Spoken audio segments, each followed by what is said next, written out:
In order to remove your timer, we're first going to need to remove the knob. On some machines, it's just a matter of pulling that knob straight off. Other machines, you have to unthread it like a nut. On this particular machine, you have to do it from behind. So you would flip your console over. You would take your blade screwdriver. You're just going to insert your screwdriver into the pin, pull it outwards, so away from the timer. That relieves the pressure so you can just pull the knob right off. So now with that knob removed, we're just going to want to remove the skirt. And we'll just use our small blade screwdriver just to wiggle that off. On some models, the skirt will come off with the knob, but in either case, it's just a matter of pulling it off the timer shaft and set it to one side.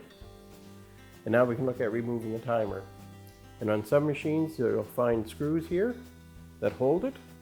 If you don't see any screws, then you know you're going to have to go inside the console and release whatever locking mechanism they have for it. So with our console flipped back, I'm just going to release the timer. And to do that, on this one it has a locking tab that I'm just going to pull down with my thumb and then just push the timer back towards me, and that allows it to drop out of place. Now I have it clear, and I can undo my electrical harnesses.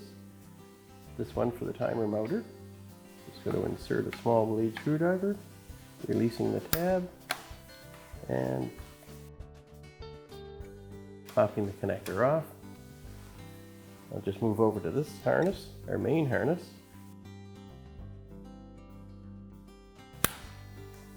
And pull the harness off.